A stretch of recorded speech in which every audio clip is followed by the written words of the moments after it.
लतंज़ील रब्बिल आलमीन नज़ल बिहिर रूहुल अमीन अला क़ल्बिका लितकून मिनल मुन्ज़िरीन बिलिसानिन अरबिय्यिन मुबीन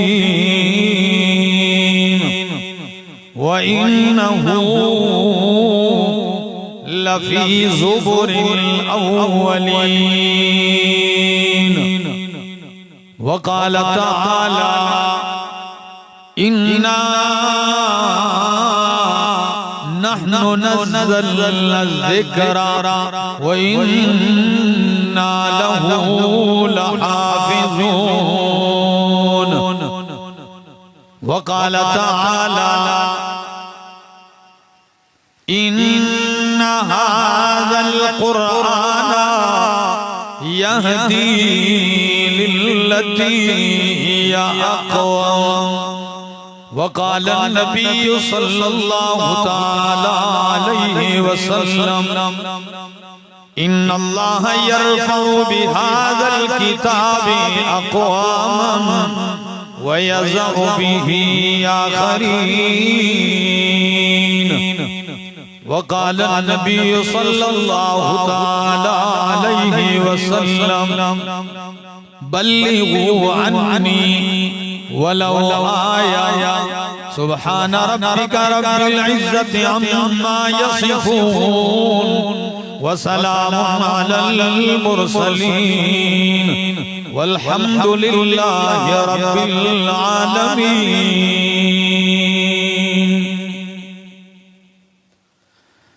कैसे मुमकिन है हक़ाइक़ भी शराबों में मिले, कैसे मुमकिन है हक़ाइक़ भी शराबों में मिले, रहमते हक़ के निशान कैसे अज़ाबों में मिले।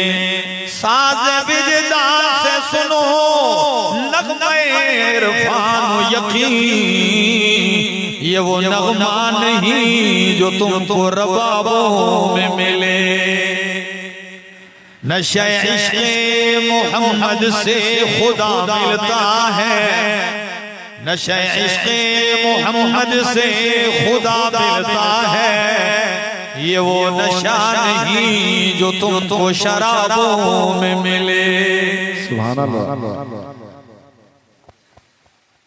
जहां पर के मसाइब का इलाज है फ़क़त कुरान, जहां पर के मसाइब का इलाज है फ़क़त कुरान, इन सब का हल इसके जवाबों में मिले। गमे दुनिया में गमे दीन भी शामिल कर लो, गमे दुनिया में गमे दीन भी शामिल कर लो, ताकि दीदारो रज़ा तुमको सवाबों में मिले। जिस दौर पे नाज़ा थी दुनिया, अब हम वो ज़माना भूल गए, और वो जगाना याद रहा, खुद होश में आना भूल गए। मुँह देख लिया आईने में, पर दाग न देखा सीने में, जी ऐसा लगाया जीने में, मरने को मुसलमान भूल गए। अज़ान तो अब भी होती है मस्जिद की फ़ज़ा में अनवर, अज़ान तो अब भी होती है मस्जिद की फ़ज़ा में अनवर, मगर जिस ज़र्ब से दिल हिल जाते थे वो ज़र्ब लगाना भूल गए। इंतहाई काबिल इज़्ज़त काबिल एहतराम ज़ी क़दर व ज़ी वक़ार उलमाए किराम और रोशनियों के शहर कराची, मलिर कैंट, टीपू सुल्तान सोसाइटी और गिरदो नवाज से आए हुए मेरे मुअज़्ज़ज़ मुकर्रम दोस्तों, अस्सलामु अलैकुम। गाए बगाए हमारी मुलाकात यहाँ होती है। कई सालों से जो मेरे मेजबान होते हैं और आप सबके हिज़्बुल्लाह तुनियो साहिब और उनके अहले खाना और टीम वो चश्म बर्राह रहते हैं कि कोई ऐसा मौका आए और हम ये मुखलिस और महबूब लोग इकट्ठे हो जाएं और अल्लाह की और उसके रसूल की कोई बात हो जाए। हो सकता है किसी की जिंदगी में कुछ तब्दीली आ जाए, किसी की सोच में कोई तब्दीली आ जाए, तो इस पेशे नजर ये मुझे भी दावत दे देते हैं। हालांकि इनको मालूम है कि इन दिनों में हमारे सूबा खैबर पख्तूनख्वा में जिला सवाबी दारुल कुरान में हमारा 4 रोजा एक बहुत बड़ा इज्तिमा होता है, जिसमें लाखों के हिसाब से लोग, उलमा, मुल्क बैरून मुल्क से आते हैं। तो हम भी उन्हीं इज्तिमा की तैयारी करने वालों में हैं। लेकिन ये भी एक आवाज है कि चलो यहां भी आवाज लगेगी। मैंने इनको इनकार किया, लेकिन जब इनकार करता हूं तो ये पूरी टीम के साथ हरीपुर आ गए। अब जुम्मा वहां पड़ा और मेरे घर आ गए। मैंने अब्दुल कदीर साहब से कहा कि जरा डायरी इनको दिखाएं। जब डायरी इनके सामने रखी तो सारे टाइम लिए हुए स्वाद के प्रोग्राम हैं, मटिलतान, स्वाद, दीर के मलाकंड के प्रोग्राम हैं और इनको वही दिन चाहिए थे। मैंने कहा चलो ऐसे करते हैं, अब आप इतनी दूर से आए हैं, वो कई 3-3, 4-4 महीने पहले का लिया हुआ टाइम है। ऐसा करते हैं आपकी मौजूदगी में उनको काल में ला लेते हैं। अगर वो मान जाते हैं, अच्छा हो, अल्लाह भला करे उन लोगों का। उनसे बात की तो वो कहने लगे जब वो इतने दूर से आए हैं तो चलो हम अपना प्रोग्राम मुअख्खर कर लेंगे, आप कराची का सफर कर सकते हैं। तो मैंने इनको वक्त दिया। आज अल्हम्दुलिल्लाह मुझे साथी फोन पे राब्ता करते हैं, बताते हैं खुजदार बलूचिस्तान के दोस्त आए हुए हैं, जामशोरो हैदराबाद के लोग आए हुए हैं। ये उनकी मोहब्बत है, ये एक तड़प है उनकी। और वो सारे यहाँ कराची के दाएं बाएं आप सारे लोग, नकम्मा कोई भी नहीं है, आप सारे अपनी मसरूफियात को बालाए ताक रख के आए हैं कि चलें कुछ देर खुले आसमान के नीचे बैठकर आसमान और अर्श से उतरने वाली किताब को सुन लें। और मैं कुरान मुकद्दस का एक तालिबुल इल्म हूँ।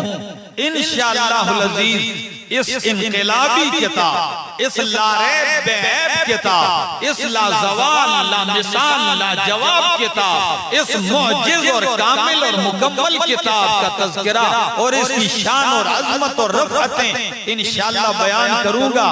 आपके 14 तबक़ रोशन होंगे इस किताब के अनवारात से।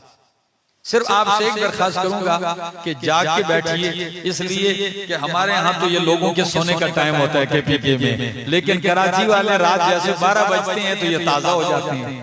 हमें नींद आती है, हम आधी नींद कर चुके होते हैं, और कराची वाले यहाँ जब इशा के बाद होते हैं तो ये, मैं हिज़्बुल्लाह साहब से कहता हूँ आप रात 12 बजे ताजा होने लगते हैं सारे, तो दिन को सोए रहते हैं और रात को जागते हैं। तो इसलिए जागने का सबूत दीजिए। अगर मैं नहीं सो रहा और सुस्ती नहीं दिखा रहा तो आप भी चुस्त बैठें और मेरी बात अगर समझ में आ जाए तो कम अज कम अल्लाह का नाम मोहब्बत से ले लेना।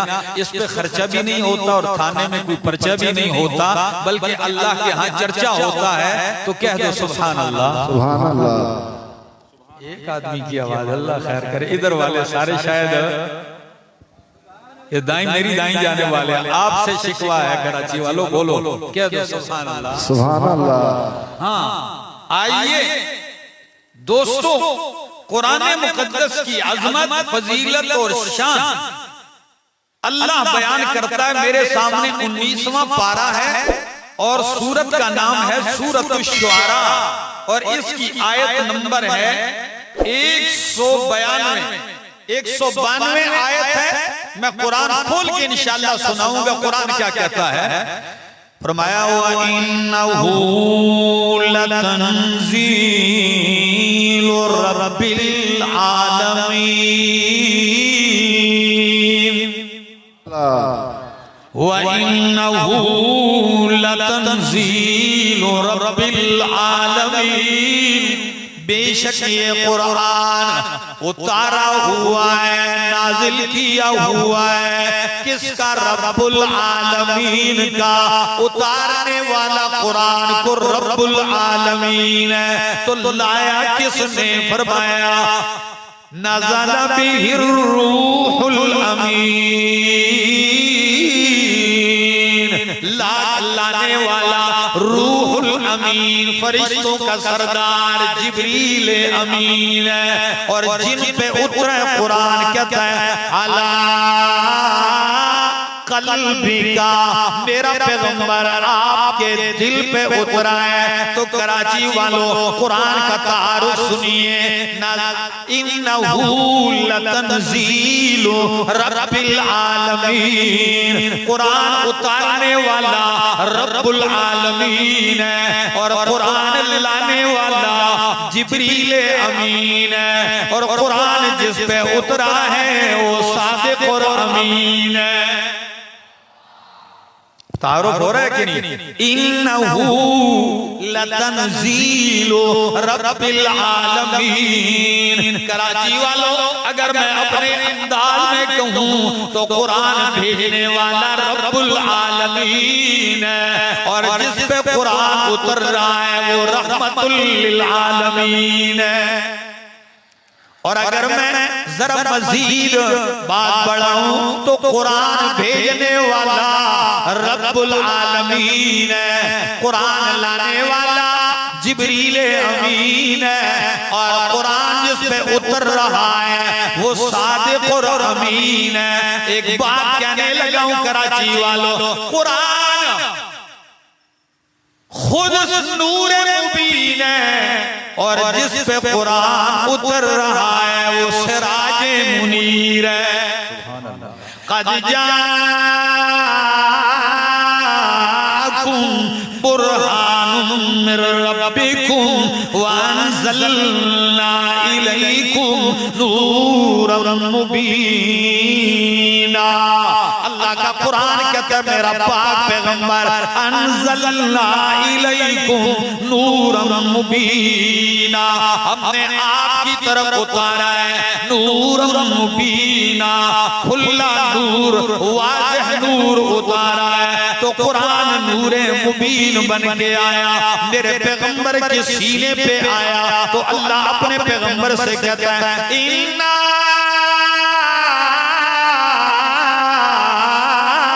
अर्सलनाका शाहिदन व मुबश्शिरन व नज़ीरा व दाइयन इलल्लाहि बिइज़निही व सिराजन मुनीरा।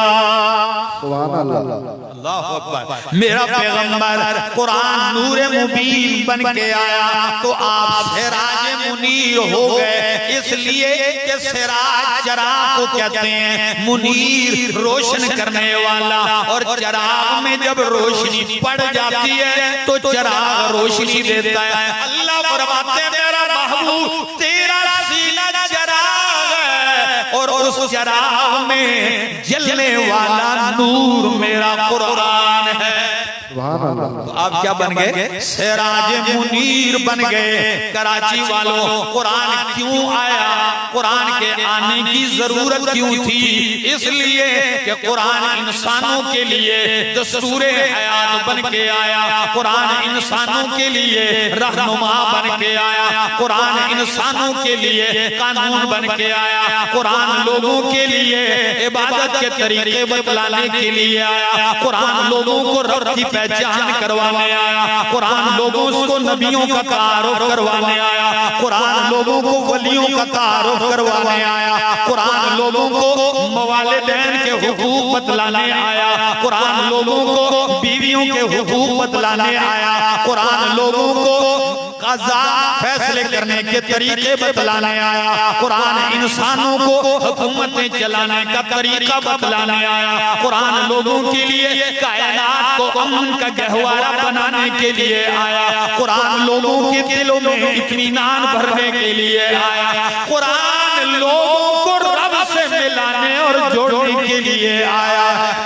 सुभान अल्लाह। खुदारा मेरी बातों को सुनिए, मैं इंशाअल्लाह अपनी बात खोल रहा हूं, एक एक बात खोलने जा रहा हूं। इंसान बना है दो चीजों से। कितनी चीजों से? जिस्म और रूह से। किससे? रूह अलग हो उसे रूह कहते हैं, और जिस्म से रूह निकल जाए तो लाश कहते हैं। क्या कहते हैं? नाश, मैयत, लाश, डेड बॉडी, ठीक है। और जब रूह अंदर हो तो वो चचा है, मामू है, मौलाना साहब है, फुला साहब है, इंसान है। मेरी तरफ तवज्जो करना जरा दोस्तों। इंसान रूह और जिस्म से बना है। जिस्म बना है मिट्टी से। किससे? जिस्म बना है मिट्टी से, और रूह आई है ऊपर से। यसअलूनका अनिर रूह कुलिर रूह मिन अमरे रब्बी। रूह ऊपर से आया और जिस्म नीचे से बना, मिट्टी से। खुदारा कराची वालों, अब इंसान ऊपर वाली चीज रूह से, नीचे मिट्टी से बनने वाले जिस्म का मजमूआ है, तो जिस्म की जरूरतें भी नीचे से रब ने पैदा कर दी है। इस जिस्म की जितनी जरूरतें वो सारी क्या है? वो जमीन से। सब्जियां जरूरत है, वो जमीन उगाती है। पानी की जरूरत है, वो जमीन से निकलता है। हर चीज इसकी नीचे से निकल रही है, जमीन से इसकी रोजी, इसकी जरूरतें पैदा हो रही हैं। और रूह ऊपर से आई है तो उसकी जरूरत पूरी करने के लिए भी उसकी ग़िज़ा भी ऊपर से आई है कुरान की सूरत। अल्लाह। जिस्म की ग़िज़ा, क्योंकि जिस्म मिट्टी से बना, उसकी ग़िज़ा भी, उसकी दवा भी मिट्टी में रखी है। और रूह ऊपर से आई है तो उस रूह की ग़िज़ा भी और दवा भी किससे आई है? ऊपर से आई है। हमारे यार दोस्तों म्यूजिक लगा के कहते हैं जरा रूह की ग़िज़ा है। क्या ख्याल है? म्यूजिक लगाते हैं उसको क्या कहते हैं? किसकी ग़िज़ा है? ये रूह की ग़िज़ा है। वाह भाई मेरा दोस्त। मैंने कहा ना मेरा दोस्त, रूह की ग़िज़ा क्या है? रब का कुरान बन के आया। अला बिज़िक्रिल्लाहि तत्मइन्नुल क़ुलूब। ओ कायनात वालों, अल्लाह के कुरान से, अल्लाह के जिक्र से तत्मइन्नुल क़ुलूब, दिलों को इत्मीनान मिलता है। तो मैं अर्ज़ कर रहा था, जिस्म मिट्टी से, उसकी जरूरतें मिट्टी से, रूह ऊपर से, उसकी जरूरतें भी ऊपर से आई हैं। एक बात कहने लगा, जिस्म मिट्टी से तो उसकी दवाई भी नीचे ही बनती है। रूह ऊपर से आया तो रूह का इलाज भी ऊपर से आया। कहाँ लिखा है? ये मेरे सामने 15वां पारा है। सूरत का नाम सूरत बनी इसराइल है। अल्लाह का कुरान कहता है कुरान मा हुआ शिफाउन व रहमतुल लिल मुमिनीन, कि हमने कुरान को लोगों के लिए क्या बना के भेजा है, नाजिल किया है। हम जो कुछ भी कुरान से उतारते हैं वो लोगों के लिए शिफा है। क्या है? सुभान अल्लाह। सर में दर्द है, पाँव में दर्द है, आप गोली खाते हैं, रूह की सारी बीमारियों का इलाज कुरान है। अब जरा दोस्त मेरा तवज्जो कीजिए, जुकाम लग गया, दवाई मेडिकल के स्टोर में है। हाँ, किसी को शुगर लग गई है, दवाई मेडिकल से मिलेगी। किसी को यरकान हो गया, पीलिया हो गया, किसी को बड़ा बुखार हो गया, उसकी दवाइयां यहाँ हैं। लेकिन रूह की बीमारियां कौन सी है? रूह की सबसे बड़ी बीमारी शिर्क है। रूह की सबसे बड़ी बीमारी क्या है? शिर्क है कि जिस मालिक ने पैदा किया है उसके साथ औरों को शरीक कर रहा है। हालांकि कराची वालों रब के साथ जात में, सिफात में, इल्म में, तसर्रुफ में, कुदरत में, इख्तियार में, पावर में कोई भी शरीक नहीं है। वो वहदहू ला शरीक है। लोगों ने, किसी ने मुर्दे को उठा के रब का शरीक बनाया है, किसी ने अपने पीर को उठा के रब का शरीक बनाया है, किसी ने अपने उस्ताद को रब का शरीक बनाया है, किसी ने किसी कब्र को रब का शरीक बना रखा है, किसी ने मूर्ति और बुत को रब का शरीक बना रखा है। हालांकि रब ज़ात में, सिफात में शरीकों से क्या है?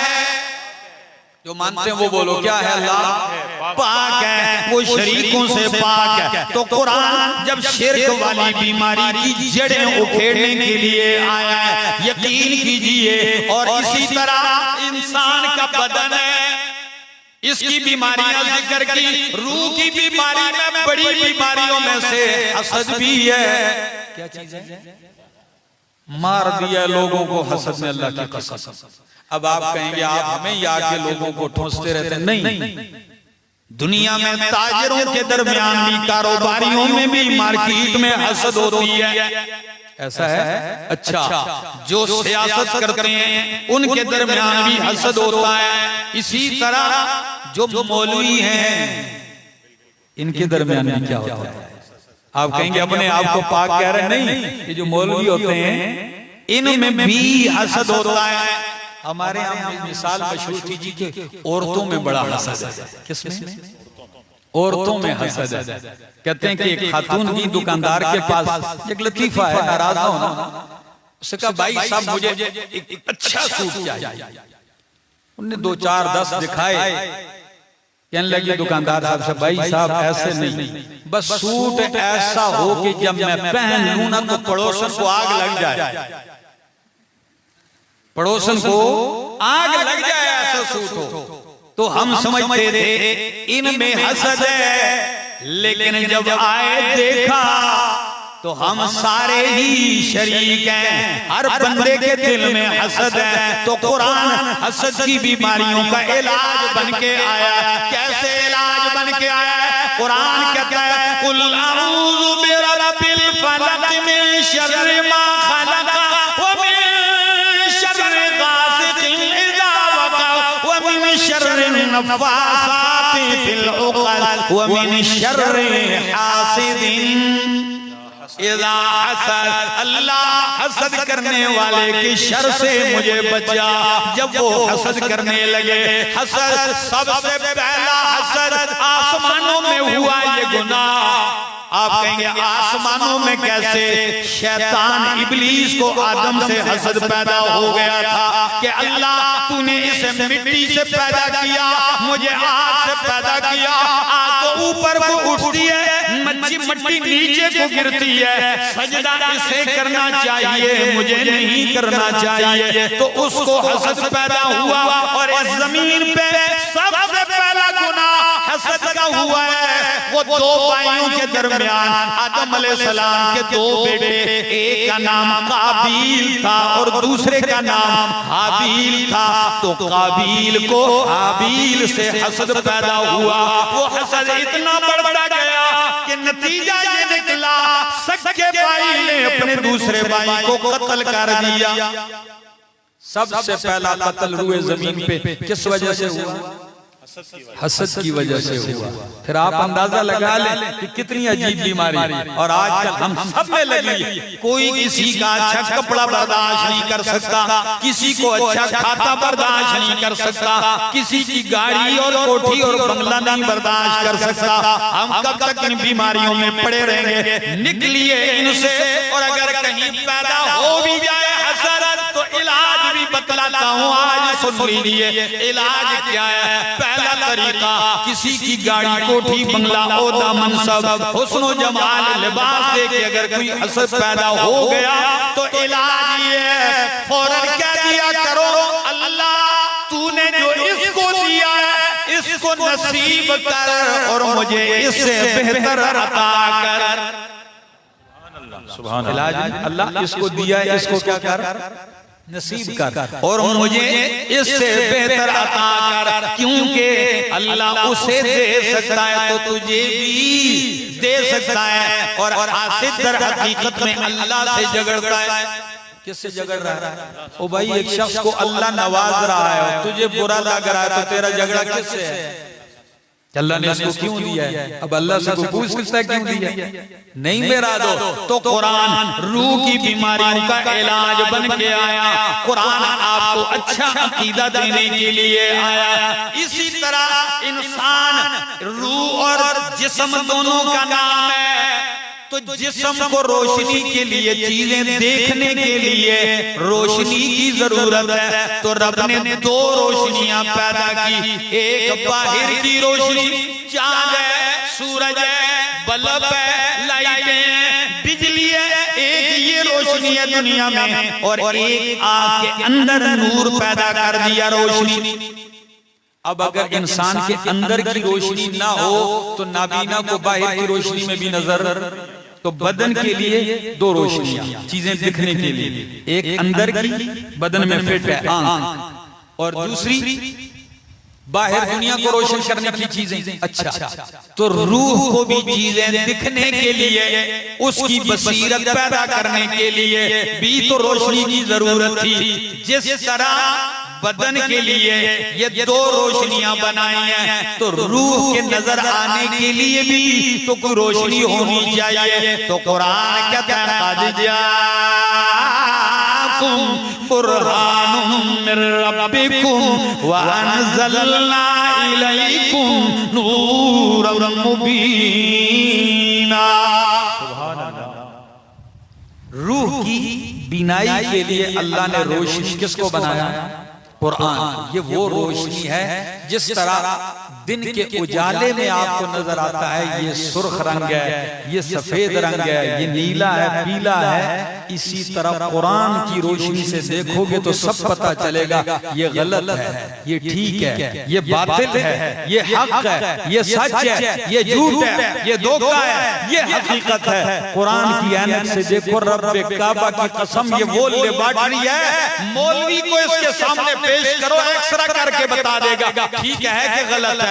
पीर को सामने पेश करो, बता देगा गलत है ठीक है। दुनिया की किसी किताब को इसको इसके सामने पेश करो, ये आपको बता देगी ये किताब कि इस किताब में ये गलती है। तौरात अल्लाह की किताब थी, मूसा अलैहिस्सलाम पे उतरी। इंजील अल्लाह की किताब थी, ईसा अलैहिस्सलाम पे उतरी। ज़बूर अल्लाह की किताब थी, दाऊद अलैहिस्सलाम पे उतरी थी।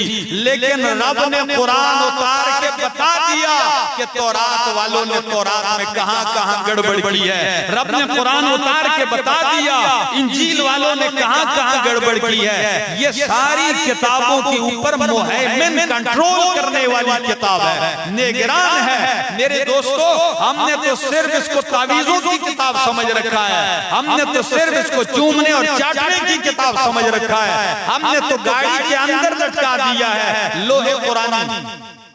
आप अक्सर गाड़ियों में देखते हैं लोहे कुरानी लटक रहा है, किसी के इधर बांधा हुआ है, किसी के सर पे बांधा हुआ है, किसी ने कपड़े में सिया हुआ है, किसी ने जेब में रखा हुआ है, किसी ने बटुए में रखा हुआ है। ओ मेरा दोस्त, कुरान इसलिए नहीं आया कुरान इलाज बन के आया था, इसका पढ़ना इलाज था, इसको समझना इलाज था, इसकी समझ में आपके सारे मसाइल का हल है। लेकिन हमने न खोला है इसको, बल्कि हर बंदा आता रहा, किसी ने काला गिलाफ चढ़ाया, किसी ने नीला पीला और सब गिलाफ चढ़ा दिया।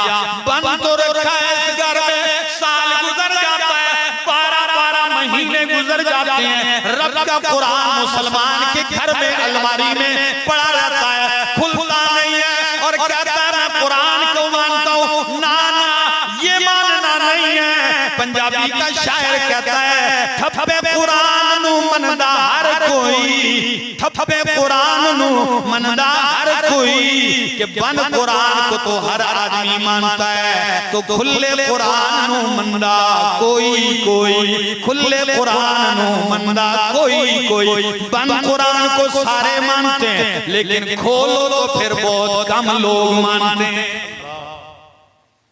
खोलो फिर बहुत कम लोग मानते हैं। आइए खोलने लगा हूं कि कुरान आया क्यों। आप कहेंगे जिस शख्स ने सारी जिंदगी कुरान से बगावत में गुजार दी, उसका हशर क्या होगा। आप लोग थके तो नहीं है? इंशाल्लाह आज की रात सुनेंगे कुरान, ठीक है ना। ये मेरे सामने अल्लाह का कुरान है और सूरत का नाम है सूरत ताहा। सूरत का नाम सूरत ताहा है। अल्लाह का कुरान कहता है जिस शख्स ने फमन इत्तबा हुदाया फला यज़िल्लु वला यशका। ओ कराची वालों, गारंटी है, जमानत है, फमन इत्तबा हुदाया फला यज़िल्लु वला यशका। जिसने मेरी हिदायत की पैरवी की। ओ कैमरामैन जरा लगा, क्या मैं वाकई बतला रहा हूं कि नहीं। सूरत का नाम सूरत ताहा है और 16वां पारा है और इसकी आयत नंबर है 123। अल्लाह का कुरान कहता है फमन इत्तबा हुदाया, बस जिसने भी मेरी हिदायत की इत्तिबा की, इस कुरान की, फला यज़िल्लु वला यशका, ना वो गुमराह होगा, वला यशका, और ना वो बदबख्त होगा। जिसने इस हिदायत की पैरवी की, गारंटी है वो गुमराह नहीं होगा। वला यशका, ना वो बदबख्त होगा। तो बदबख्त भी वही है जिसने कुरान के खिलाफ जिंदगी गुजारी है, और गुमराह भी वही होता है जो कुरान से अलग होके जिंदगी गुजारता है, इसकी बगावत में जिंदगी गुजारता है। जरा सुन लीजिए, वमन आरदा अन ज़िक्री फइन्न लहू मईशतन ज़ंका। जिसने मेरे इस नसीहत से मुंह मोड़ लिया, फइन्न लहू मईशतन ज़ंका, अल्लाह फरमाते हैं उसकी जिंदगी तंग होगी। कैसे होगी? ये दावा है, पक्का वादा है। जिसने कुरान से मुंह मोड़ा है उसकी जिंदगी क्या कर दूंगा, अल्लाह फरमाता है तंग कर दूंगा। अब आप कहेंगे जिंदगी तंग होने का मतलब क्या है? सवाल दुरुस्त है, कोई सवाल कर सकता है। मौलाना साहब कुरान कहता है जिसने कुरान से मुंह फेरा उसकी जिंदगी तंग। तो हम तो काफिरों को देखते हैं जिन्होंने सारी जिंदगी कुरान के खिलाफ महाज खड़ा किया हुआ। दुनिया के बंगले उनके पास ज्यादा हैं, जमीन जायदादें हुकूमतें उनके पास ज्यादा हैं, और मुसलमान जो सारी जिंदगी कुरान पढ़ते हैं उनके कच्चे कच्चे मकान हैं, कोई झोंपड़ी में रह रहा है, कोई किराए में रह रहा है।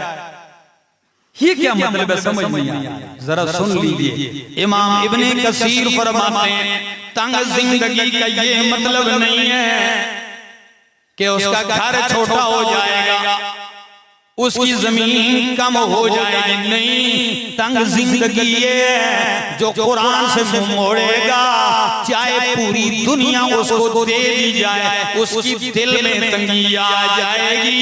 वो करोड़ों में बैठ के भी बेचैन होगा, वो अरबों की कोठी में भी बेसुकून होगा, वो सोने के घर में भी बेइत्मीनान होगा, उसकी जिंदगी में कोई चैन नहीं होगा। और जिसने इस नसीहत को गले से लगा लिया, वो चाहे 3 दिन का भूखा क्यों ना हो, दिल उसका मुतमईन होगा। चाहे वो मक्के का काला बिलाल क्यों ना हो, जो काफिरों की मार खा के भी मुतमईन होगा। और अबू जहल साए में खड़े हो के भी बेचैन होगा, वो बेचैन होगा, ये मुतमईन होगा। मेरे दोस्तों, इत्मीनान इस किताब। अच्छा, ये तो दुनिया की बात है। आखिरत में क्या होगा? मैंने आपके सामने अभी जिक्र किया कि कुरान नूर है। क्या है? नूर है। अब इसकी वजाहत करने लगा। मजा ना आया तो फिर कहना कराची बात। फरमाया हुआ नहशुरुहु यौमल क़ियामत आमा, हम इस कुरान के बागी को क़यामत वाले दिन उठाएंगे आमा, अंधा करके। कैसे बना के? नहशुरुहु यौमल क़ियामत आमा, हम इसको क़यामत वाले दिन अंधा करके उठाएंगे। जब ये मैदान महशर में सारे इंसान कब्रों से निकलेंगे, ये अंधा उठेगा तो क्या कहेगा?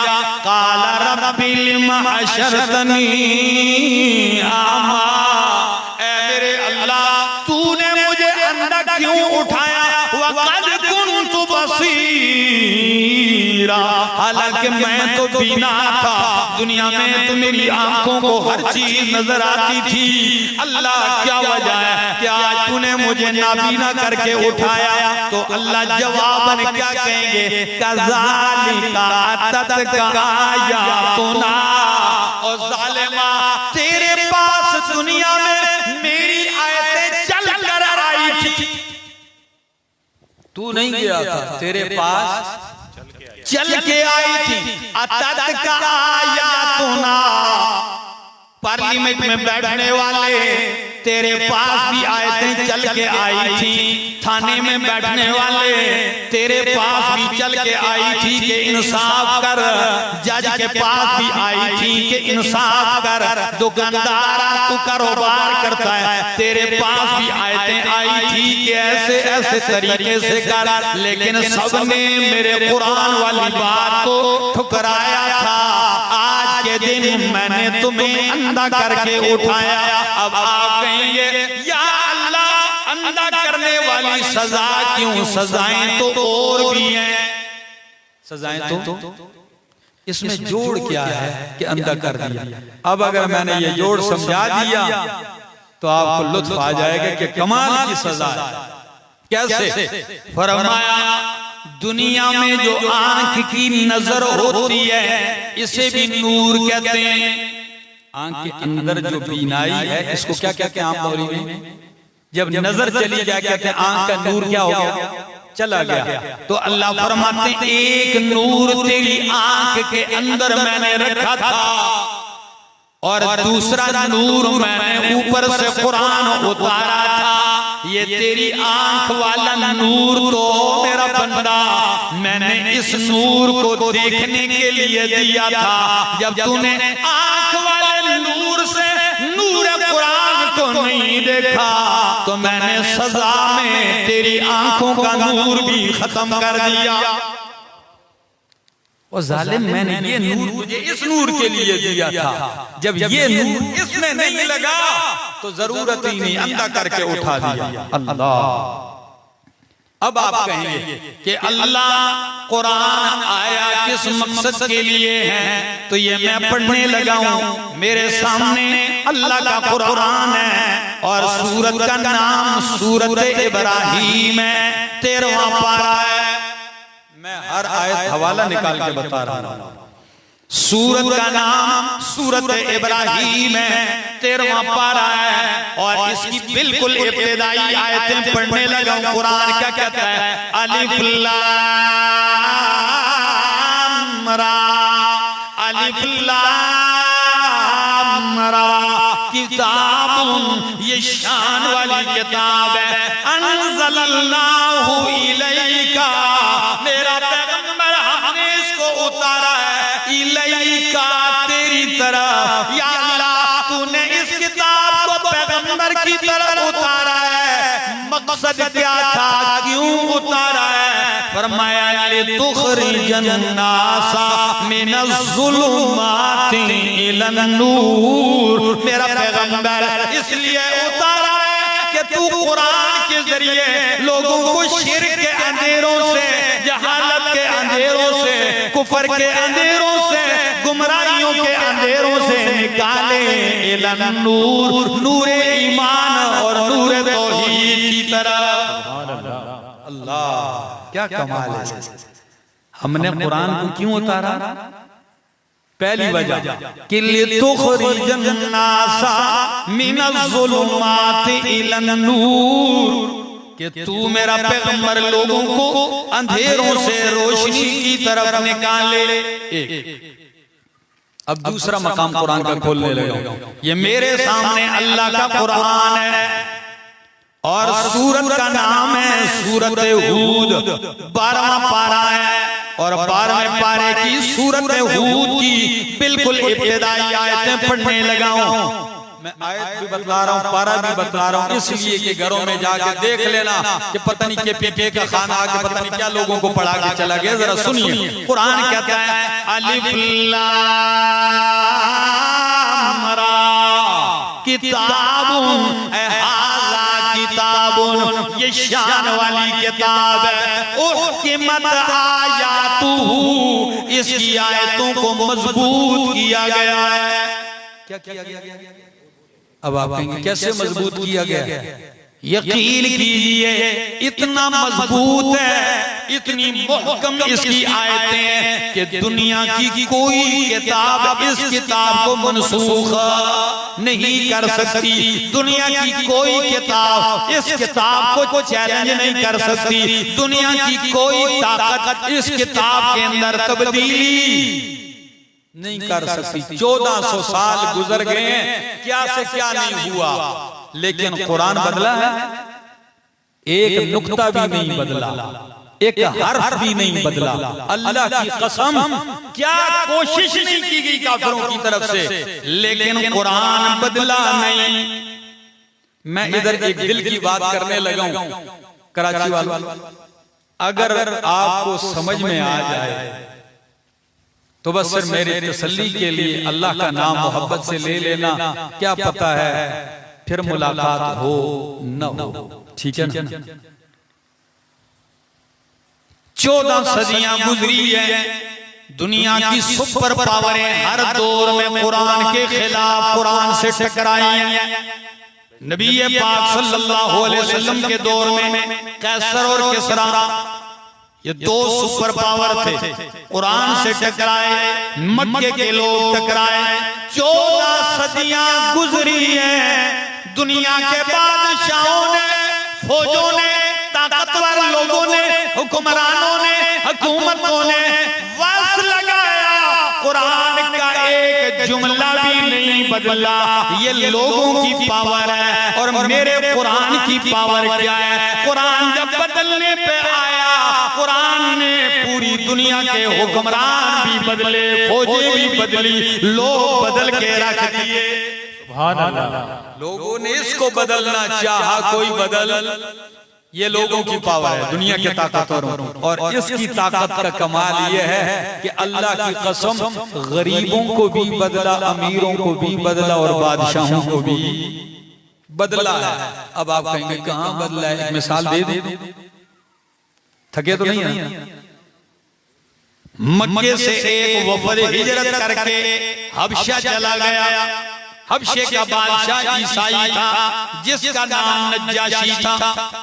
नाम उसका नज्जाशी था, ईसाई था, लेकिन मुनसिफ मिजाज, जालिम नहीं था। क्या नहीं था? ईसाई था, जालिम नहीं था। नबी अलैहिस्सलाम ने मक्के के कुछ दोस्तों से कहा, जो निकल के जा सकते हो ना, चले जाओ, वहां जाके अमन से रहो। चले गए मक्के वाले। पहला वफद गया तो मक्के के जितने भी सरदार थे ना वडेरे, उन्होंने वफद भेजा कि बादशाह से जाके कहो कि जितने भी लोग हमारे मुल्क के बगोड़े आए हैं सारे पकड़ के हमारे हवाले कर दो, हम इनको दोबारा मक्के ले जाना चाहते हैं, फिर उन पर जुल्म करेंगे। अब वफद जाएगा तो मिलेगा कैसे? मक्के का वफद पहुंचता है, हबशा पहुंचता है, नजाशी से पहले पार्लियामेंट के अरकान से मिलता है, सबको तोहफे देता है। क्या देता है? और आपको दस्तूर है कि अपनी बात मनवानी हो कुछ देना पड़ता है तो तब जाके की बात बनती है। तो सबको पहले दिए तो खूब नवाजा कि कल जब बादशाह आके कुर्सी पे बैठेगा तो इनको तो हमने खिलाया होगा तो ये सारे हमारे हक में वोट डालेंगे। ठीक है, सबको राजी बाजी कर दिया। अगले दिन जब बादशाह आया, नजाशी तख्त पे बैठा, वजीर सारे बैठे हुए हैं, तो बादशाह से हर मुल्क का वफद मिलने आया। ये मक्के वाले भी आए बड़ी गिफ्टों के साथ, हदिया तोहफों के साथ, सबने पेश किए। हमारी बोली का मुहावरा है ना कि भाई पेट खाता है मुंह खाता है तो आंख क्या करती है? शर्माती है। क्या ख्याल है? तो अब जरा सबने माल खाया हुआ था तो मक्के का वफद आगे होके कहने लगा, नजाशी अयो हल मलिक बादशाह सलामत, हमारे मुल्क के चंद नौजवान मनचले बागी होके आपके मुल्क में रह रहे हैं, अगर आप चाहें तो हम दरखास्त करने आए, सबको गिरफ्तार करके हमारे हवाले कर दो। हम इसलिए आए, ये तोहफे ले लीजिए।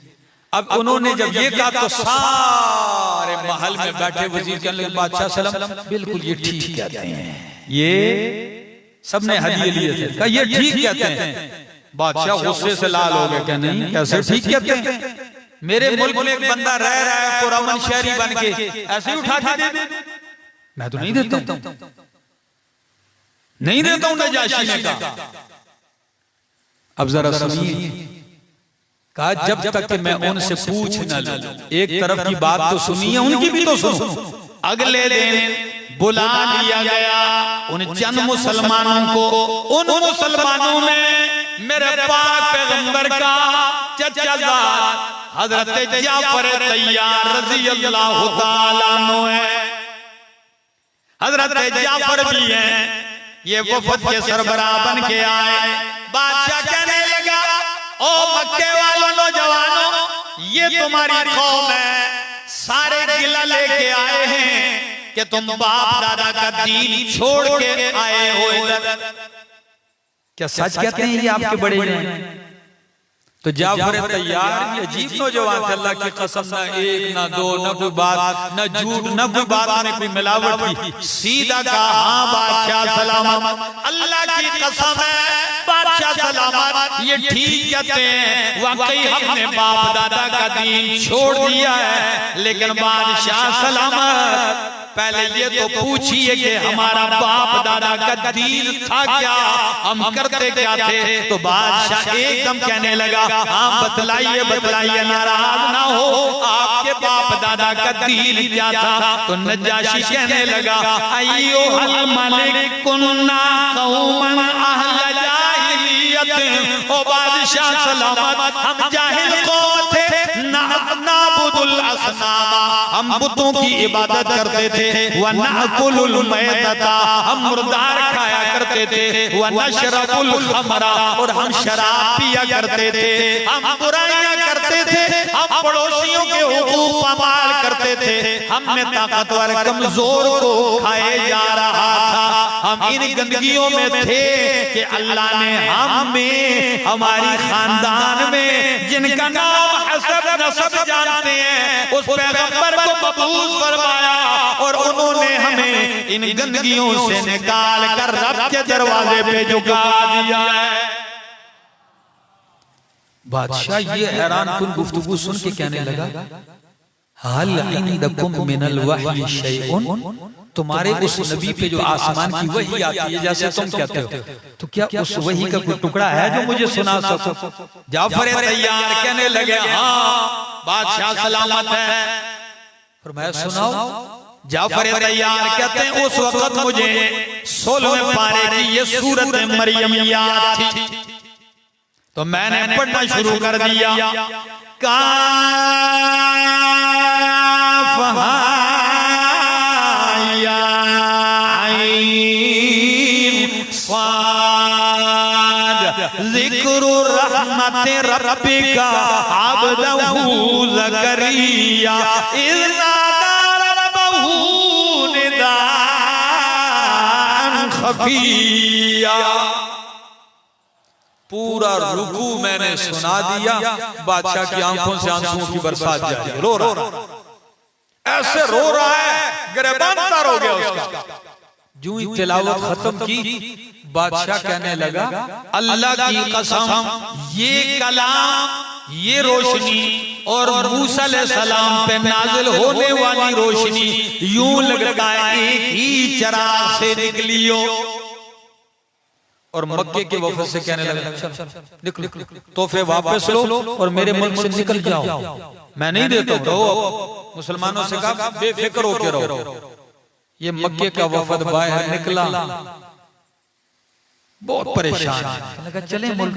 तो उनमें से एक कहने लगा नहीं, ऐसे ही चले जाएं, आज पहला हमला नाकाम हुआ, कल दूसरा वार करते हैं। अब दूसरा वार क्या, रात गुजारी, अगले दिन फिर बादशाह के सामने आ खड़े हो गए। बादशाह ने देखा ये कल वाला वफद नहीं था जिनको मैंने निकाला था, आज फिर आ गए, क्या क्या क्या सब पूछो जरा। तो मक्के वाले कहने लगे बादशाह सलामत, जिन लोगों की वजह से आपने हमें दरबार से निकाल दिया, वो लोग हमारे दीन से तो निकले हैं, मगर वो आपके पैगंबर ईसा अलैहिस्सलाम और उनकी वालिदा को गालियां देते हैं। कैसा इल्जाम लगाया, देखा ना, फौरन मामला पलट। वो इन्नहुम यशतुमून ईसा व उम्महु, बादशाह क्योंकि ईसाई था जलाल में आ गया। अच्छा हमारे पैगंबर को और हमारी पैगंबर की वालिदा को गालियां देते हैं, कहां का कल पेश करो। वो बेचारे मोमिन सुख का सांस अभी लिया नहीं था कि फिर ऑर्डर आ गया बादशाह के सामने पेश होना। तो जाफर तैयार खड़ा हो गया। बादशाह कहने लगा हाँ सच बताओ जाफर, आपका हमारे पैगंबर हजरत सैयदना ईसा अलैहिस्सलाम के बारे में क्या अकीदा है। जाफर खड़े होकर कहने लगा बादशाह सलामत, मेरा क्या अकीदा होगा, मेरा नहीं, मेरे कुरान का अकीदा मैं पेश करने लगा हूं, जो कुरान में रब ने बना बताया। इसलिए कि हम अकीदे घर से नहीं बनाते, हम अकीदे रब के कुरान से बनाते हैं, हमारा अकीदा कुरान से। तो बादशाह सलामत ने कहा अच्छा जरा पढ़ो। तो जाफर तैयार कहते हैं कल मैंने सूरत मरियम का पहला रुकू सुनाया था, तो आज मैंने सूरत मरियम का दूसरा रुकू कर दिया। ये दूसरा रुकू क्या है, कुरान कहता है वज़कुर फिल किताबि मरियम, वज़कुर फिल किताबि मरियम इज़ तबज़त मिन अहलिहा मकानन शर्क़िया। वज़कुर फिल किताबि मरियम, मेरा पैगंबर इस शान वाली किताब में हजरत मरियम का भी तज़किरा कर, जब वो अपने अहल से दूर जुदा हो गई मशरक़ी जानिब, तो क्या हुआ, कुरान कहता है उनके पास फरिश्ता आया, जिब्रील ने उनके गिरबान में फूंक मारी और फूंक मारने से अल्लाह ने उनको बेटा अता किया, ईसा अलैहिस्सलाम पैदा हो गया। तफसील में नहीं जा रहा, मैंने पूरे रुकू का सिर खुलासा बयान किया। जब ईसा अलैहिस्सलाम पैदा हो गए, हालांकि मरियम की अभी शादी भी नहीं हुई थी, शादी भी नहीं, निकाह नहीं है, अभी बुलूगत को पहुंची है, कुछ ही अरसा हुआ है, जवान है, बच्चा पैदा हो गया। अब परेशान है कि घर को इस बच्चे को लेके कैसे जाऊंगी, इल्जाम लगाएगी कौम को क्या मुंह दिखाऊंगी। लेकिन रब ने फरमाया गम ना कर, जो रब करता है वो सफाइयां भी दिलवा देता है। हजरत मरियम आ रही है, पहले दिन का बच्चा गोद में उठाया हुआ है। हजरत ईसा अलैहिस्सलाम कौम कहने लगी या मरियम, ओ मरियम लक़द जित शैअन फरिया, तू तो बड़ा अनोखा ओपरा बुरा काम करके आई। माँ काना अबू के मरा सौए व माँ काना तो उम्मू के बगिया। ओ मरियम तेरी माँ भी बदकिरदार नहीं थी, तेरा बाप भी कोई बुरा आदमी नहीं था, ये तूने कैसे बच्चा पैदा कर दिया, ये तूने क्या कर दिया? तो मरियम मुंह से कुछ नहीं कहती, बच्चे की तरफ इशारा करके कहती है, ओ मेरी कौम मुझसे ना पूछो, इस गोद में दूध पीते बच्चे से पूछ लो। कौम कहने लगी, ओ मरियम अजीब खातून है तू, पहले तो काम ही ऐसा करके आई है, अब ऊपर से कहती है कि पहले दिन के दूध पीते बच्चे से पूछ लीजिए, भला दूध पीता बच्चा भी कभी बोला है? इधर कौम ने सवाल उठाया, उधर मरियम की गोद में मेरा ईसा बोल पड़ता है और क्या कहता है? ये मेरे सामने अल्लाह का कुरान है। हजरत ईसा अलैहिस्सलाम कहने लगे, काला इन्नी अब्दुल्लाह आतानी अल किताब व जअलनी नबिय्या। सुभान अल्लाह। ओ कराची वालों, पता नहीं क्यों आप सोए हुए, जागो यार। सुभान अल्लाह। फरमाया आतानी अल किताब, पहला जुमला हजरत ईसा अलैहिस्सलाम मां की गोद में बोल के कहते हैं, काला इन्नी अब्दुल्लाह, मैं किसका बंदा हूँ? वो बोलो अल्लाह का बंदा हूँ। तो ईसाइयों का क्या अकीदा है कि ईसा अलैहिस्सलाम क्या है? वो अल्लाह का बेटा कहते हैं। तो जाफर तैयार कुरान पढ़ के सुना रहे हैं कि ईसा अलैहिस्सलाम क्या कहते हैं, मैं किसका बंदा हूँ? इन्नी अब्दुल्लाह, मैं अब्दुल्ला हूँ, इब्नुल्लाह नहीं हूँ, मैं अल्लाह का बंदा हूँ। अल्लाह मुझे किताब देगा, अल्लाह मुझे नबी बनाएगा। जब आपने ये आयत पढ़ी, बादशाह को ऐसे झटके लगना शुरू हो गए और ऐसा रोया, रो के जलाल में आया और उठता है, अपने तख्त के ऊपर कालीन बिछी हुई है, कालीन से एक तिनका उठाता है और तिनका उठा के पूरी पार्लियामेंट में लहरा के कहता है, ओ मेरी कौम ईसाई सुन लो, जो आज मोहम्मद के इस गुलाम ने ईसा अलैहिस्सलाम के बारे में अकीदा कुरान से जिक्र किया है, हमारे ईसा की हकीकत इससे एक जर्रा ना ऊपर है ना इससे नीचे है, यही हक है। सुभान अल्लाह। सच कहता है। वाह, मैंने कहा इतनी मुहकम किताब है कि इसको बदलने वाले अब खुद कैसे बदल रहे हैं, जरा सुनिए। बादशाह उठ के कहने लगा मेरे दोस्तों, तुम्हारी मर्जी है वजीरों मुशीरों, तुम मानो या ना मानो, मैं तो ऐलान करता हूँ, अशहदु अल्ला इलाहा इल्लल्लाह व अशहदु अन्ना मुहम्मदर रसूलुल्लाह। तो फिर अहमद नहीं फिर लगा कि जवाब तो नहीं, कम से कम जाके अब्दुल कादिर आप स्पीकर में बोलेंगे तो फिर उनकी आवाज, मुझे इनको जगाना है, ठीक है ना?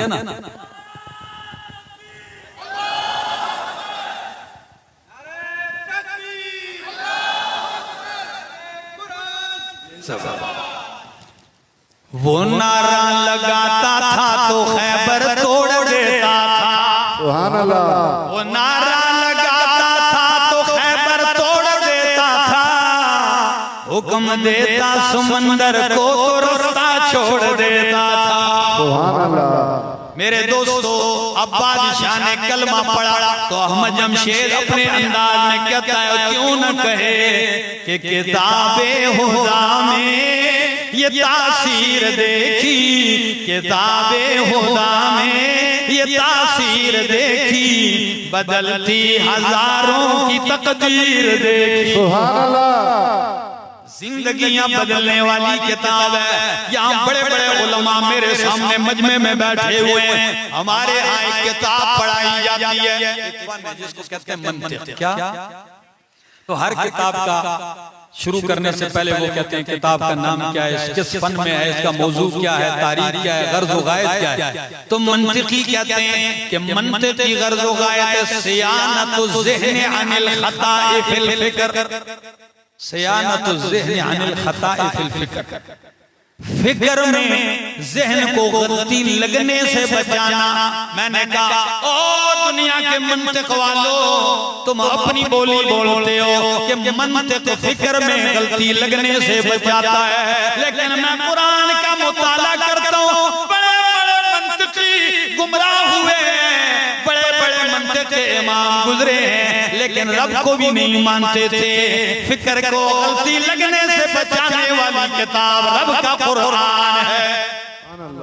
फिक्र को दुरुस्त सिमत लेके जाने वाली किताब कौन सी है? अल्लाह की कसम ऐसा पैरा देती है, पकड़ पकड़ के लेके जाती है, पकड़ पकड़ के लेके जाती है। तो मैंने आपके सामने आयत पढ़ी थी, सूरत हूद की पहली आयत पढ़ी थी कि कुरान कहता है ओ कीमत आयातुहु, ये वो किताब है इसकी आयतें मजबूत की गई हैं। अब दूसरा ओह कीमत का एक और माना सुन लीजिए, ये वो किताब है ओह कीमत आयातुहु, इसकी आयतों को हिकमत से भर दिया गया है। पहला माना शरीफ साहब क्या था? मजबूत की गई है। दूसरा माना क्या कि इसकी आयतों को हिकमत से भर दिया गया है। अब हिकमत इसकी आयतों को हिकमत से भरा है, कहाँ लिखा है भाई? ये मेरे सामने अल्लाह का कुरान है और सूरत का नाम सूरत यासीन है। अल्लाह का कुरान कहता है यासीन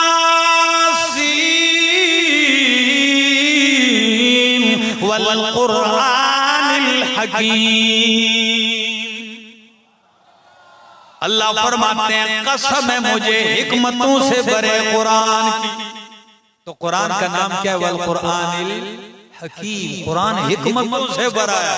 अल्लाह की कसम पुर है, इसकी हर आयत हिकमतों से पुर है। तो अब माना करो इसकी आयतों को हिकमतों से भर दिया गया। या अल्लाह फिर क्या हुआ? सुम्मा फुस्सिलत मिन लदुन हकीम खबीर, फिर इसकी आयतों की तफसील की गई है। क्या की गई? पहले आयत का जुमला हिकमतों से भर दी गई है, दूसरा इसकी आयतों की तफसील की गई है। वो तफसील किसकी तरफ से की गई? मिल्लदुन हकीम खबीर, उस हकीम और खबीर जात की तरफ से इसकी आयतों की तफसील की गई।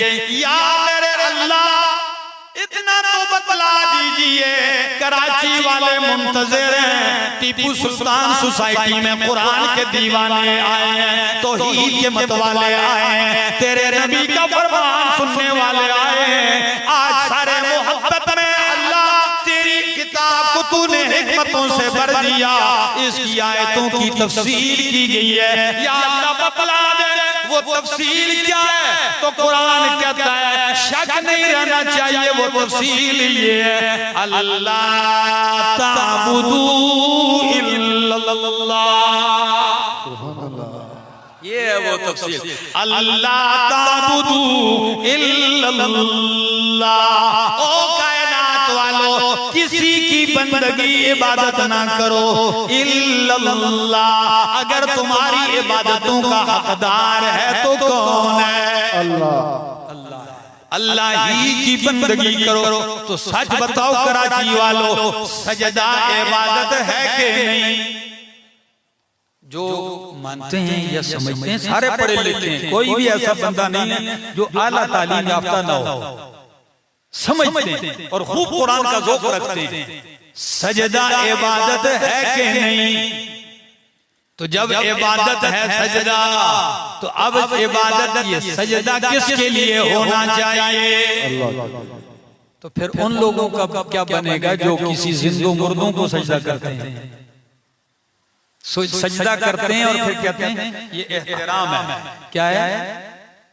सजदा करते हैं, कहते हैं ये ताजीम है। ओ मेरा दोस्त, इसीलिए तो मैं कहता हूँ हो जिसमें इबादत का धोखा मखलूक की वो ताजीम न कर, हो जिसमें इबादत का धोखा, मखलूक की वो ताजीम न कर, जो है खालिस अल्लाह का हिस्सा बंदों में उसे तकसीम न कर।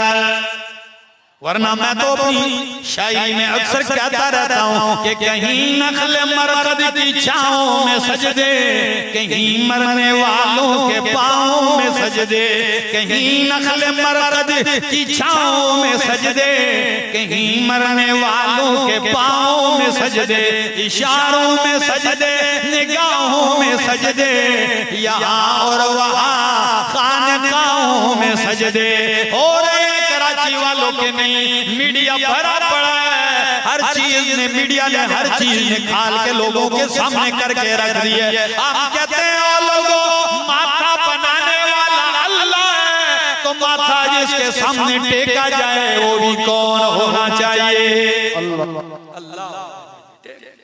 टेकना भी उसी के सामने। तो कुरान आया इसलिए अल्लाह ताबुदू इल्लल्लाह, कि तुम ना बंदगी करो मगर किसकी? अल्लाह ही की बंदगी करो। इशारा आ गया कि बस ना करो। मेरा इरादा था कि मैं बस करूं, लेकिन चलो यही सूरत हूद है। सिर्फ ये पहले सफे की आयतें पढ़ी, ज्यादा नहीं। अब एक सफा उसके सामने है, इसकी आयतें पढ़ने लगा हूं। ये मेरे सामने अल्लाह का कुरान है। अल्लाह का कुरान कहता है, अगर इन लोगों को शक है, फरमाया अगर काफिर कहते हैं कि मोहम्मद अरबी ने कुरान खुद से घड़ लिया है, तो फिर मेरा चैलेंज है, फातू बिअश्र सुवरिन मिस्लिही मुफ्तरयातिन, सारी कायनात के काफिर इकट्ठे हो जाओ और कुरान की तरह कितनी सूरतें बना लो, 10 सूरतें बिअश्र सुवरिन, 10 सूरतें बना के दे इस जैसे तुम भी बना लो। अरबी तुम्हें नहीं आती? हजारों कसीदे कहते हो, शायर हो, अदीब हो, फसीह हो।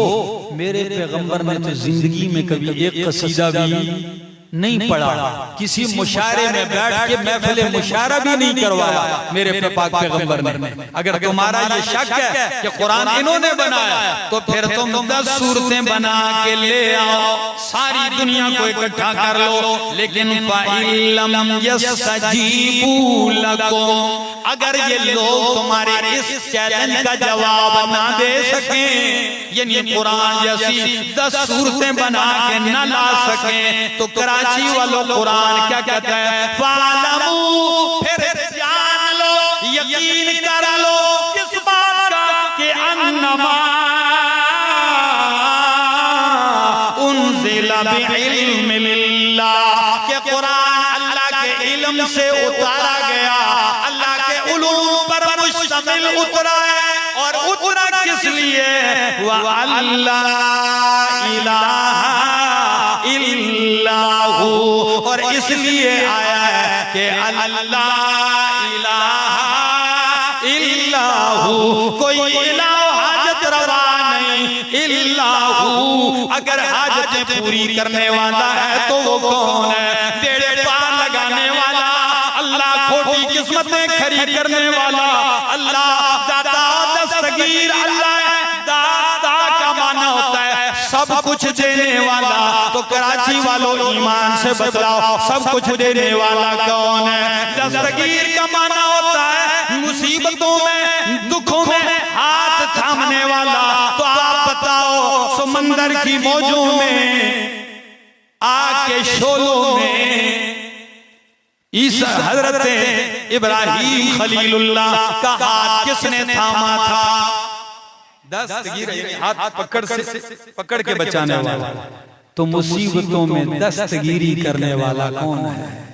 मेरे दोस्तों, आओ अपने मालिक से ताल्लुक जोड़ने वाली किताब है। तो अल्लाह से ताल्लुक जोड़ो। कराची वालों, जिंदगी इतनी तेज हो चुकी है, इतनी तेज हो चुकी है। मैं रात को यहाँ हमारे भाई बैठे हुए हैं सुमेर साहब, तो ये रात को मिलने आए।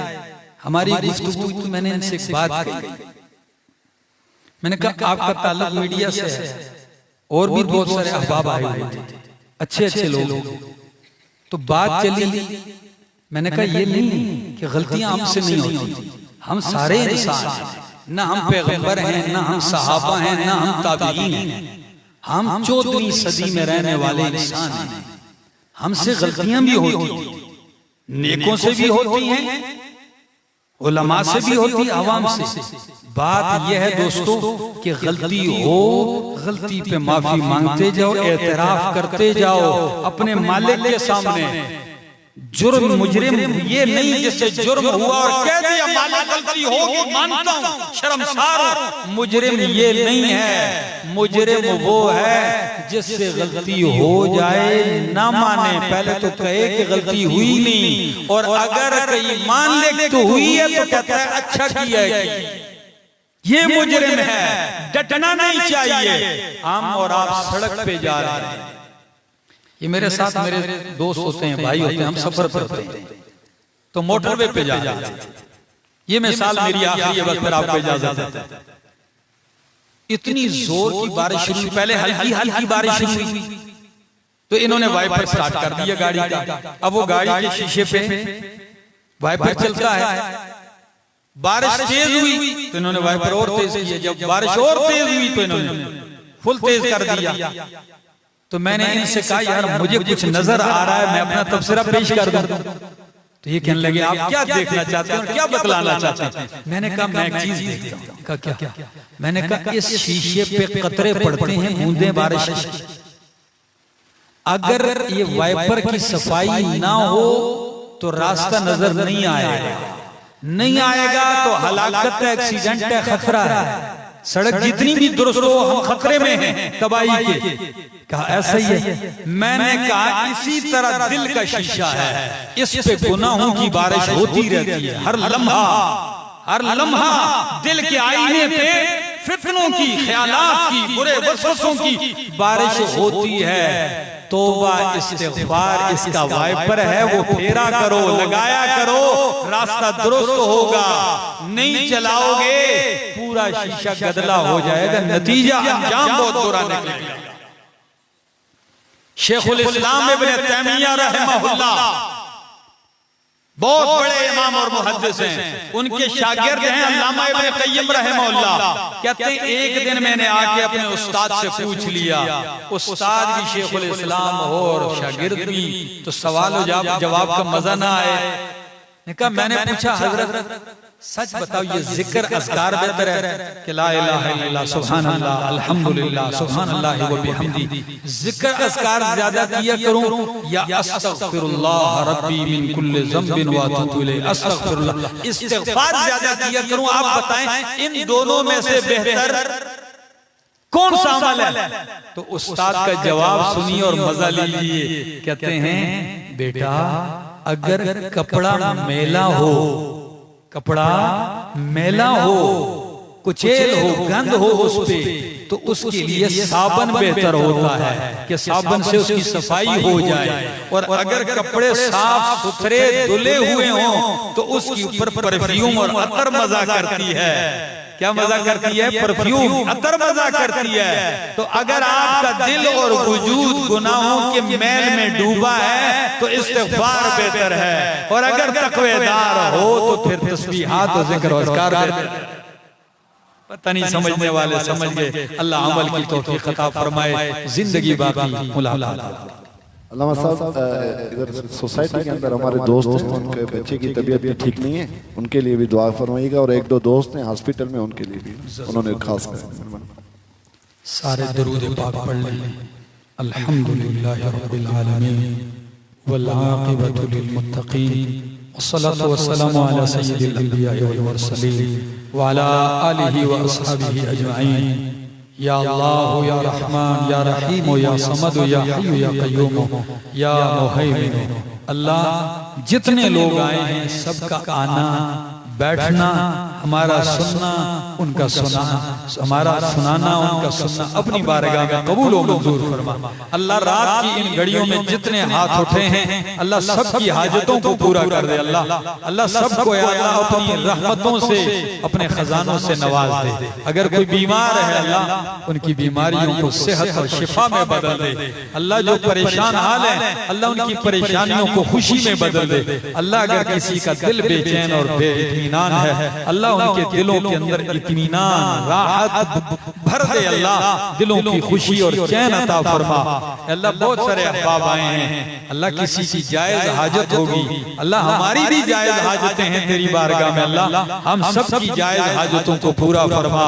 और इस सोसाइटी में जितने अहबाब हैं, घरों में हैं, अस्पताल में बीमार हैं, अल्लाह उनकी बीमारियों को शिफा में बदल दे। या जिसकी कोई हाजत है अल्लाह सबकी जायज हाजतों को पूरा फरमा। भाई हिजबुल्लाह साहब के घर को अल्लाह खैर और बरकतों से भर दे। इनके भाई माँ बाप वालिदैन अल्लाह सबको दुनिया जहानों की और आखिरत की खुशियां बरकतें और तरक्कियां नसीब फरमाए। अल्लाह इनकी औलाद को नेक और सालेह बनाए। जितनी मेरी बहनें आई हुई हैं सुनने के लिए, माएँ आई हैं और जितने मेरे बुजुर्ग दोस्त अहबाब आए हैं अल्लाह सबकी झोलियों को अल्लाह बेइंतहा रहमतों से भर दे। खुसूसी दुआ फरमाए अल्लाह मुल्क पाकिस्तान को अमन का गहवारा बना दे। अल्लाह यहाँ की बदअमनी खूनरेजी खत्म फरमा, अमन और खुशहाली पैदा फरमा। यहाँ के बासियों पे अल्लाह करम फरमा, इस मुल्क की हिफाजत फरमा और हिफाजत करने वालों की भी हिफाजत फरमा। अल्लाह ये उलमा दीनी मदारस की हिफाजत फरमा, फलस्तीन के मजलूमों की मदद फरमा। व सल्लल्लाहु तआला अला नबी करीम व अला आलिहि व सहबिहि।